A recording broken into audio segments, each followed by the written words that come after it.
G'day, it's Shane here from Grape TV, and thank you for joining me at my home bar. But more importantly, thank you for helping me spread McLaren Vale wine to the world.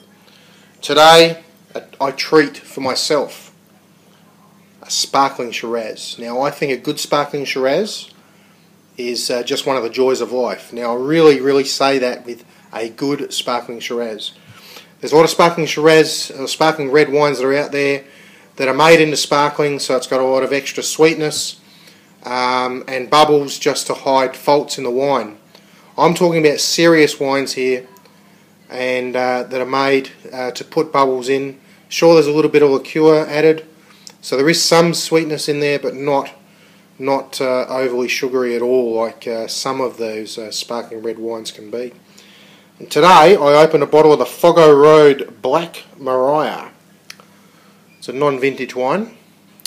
Now Foggo wines. Sorry guys. Foggo wines are, funnily enough, on Foggo Road in McLaren Vale, between the Vale and heading off towards the flat on just off Kangaroo Road. Now the guys there that been making wines there for quite a while, they've got vines dating back to 1915, and it wouldn't surprise me if there's some wine in here from a Shiraz that was planted back in 1915. The other thing I note from this particular producer is they like, I suppose, heavy, big, maybe in the vineyard, maybe left a little bit too long on the vine, the grapes. I'm sure that'll be a contentious issue. But do make some wines that are very, I suppose, stewed in terms of the fruit character, and I suppose it's either you like it or you don't like it. I've tried some wines from there, and I must say some of their wines are really good. Some of their wines I'm not sure about, and a couple of their premium wines I'm sure absolutely would. They're called three Sheds. Hang on, I've got a bottle over here. No, can't see it. I think it's called Three Sheds, which is just a massive wine. And I'm sure there'll be a whole group of people that love it, and a whole group of people that don't love it, and in fact despise it. So it's a really interesting arrangement. But I should get back onto the Black Myriah. Now, this wine is a serious wine. Opened it tonight for me to try with dinner. I had homemade pizza. Certainly went well with that. And I was so taken with it that I thought I would share it with you at Lonely Grape. So let's get on and do the wanky thing.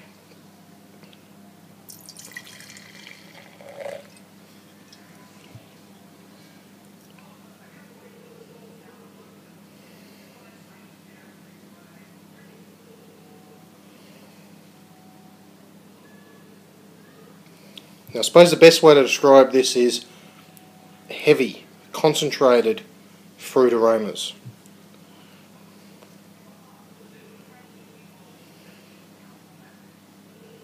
Interestingly, a lot of the oak that they use, they actually ferment the wines in the oak.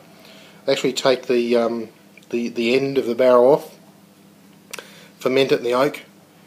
Then after fermentation, they put the end back in the barrel, turn it up, and put the wine back inside that barrel that it's been fermented in. But it's a serious wine. I'm getting oak character. I'm getting fruit character. I'm not getting any. I know you can't smell sweet, but I'm not getting any fruit sweetness and things like that. I'm getting concentration, definitely concentrated fruit aromas, and I'm getting a bit of oak coming through as well.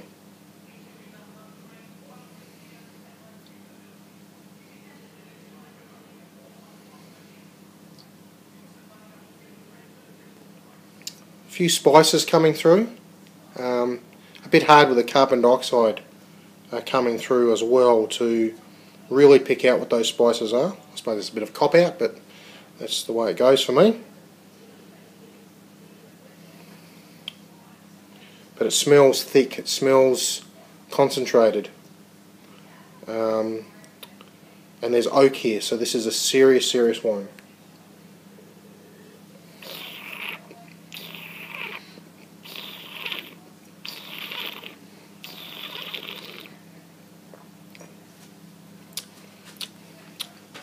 And the same thing goes for this. It's dense, dark, blackberry,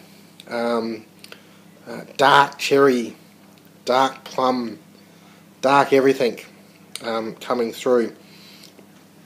Just a slight hint of tarriness, but ever so slight.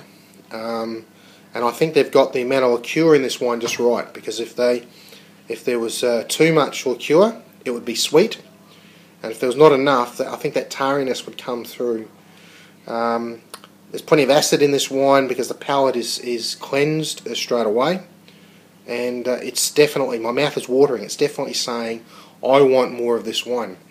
Now to me that's a great indication of a wine that is screaming out to be enjoyed, to be drunk now. And this certainly is. Now I know it's a cliche, almost a cliche, for sparkling Shiraz and to be eaten with turkey, but I just think roast turkey, cranberry sauce, and it's the cranberry sauce I think with the roast turkey that goes so well with this. The flavours of the cranberry sauce just match quite nicely the flavours that are here, whereas with a cheap, shall I say, inferior sparkling Shiraz, the wine will be sweeter. It won't, you know, I'm still getting all these characters in my mouth now. I'm getting the licorice, I'm getting the maybe a bit of lavender coming through, maybe even a bit of rosemary coming through, which is interesting. And I certainly haven't had rosemary in anything I've eaten tonight. So it's very complex and very lingering in the mouth, and it's just an absolute joy. So the Black Myriah, I recommend this one highly. Foggo Wines on Foggo Road, and well worth checking out. And if you go to the cellar door, check out their wines. I'm sure they'll be controversial to your palate, because they're controversial I think to just about everybody's palate, and it's the like it or love it type arrangement. And look, I'd be interested to hear what you have to say if you do go there. Check it out. Leave a message or a comment on this movie to see what you think about those wines. Look, that's all we have time for Lonely Grape TV tonight. I'm going to finish the rest of this wine, and you guys have a great week, and we'll see you next time. Thanks, bye.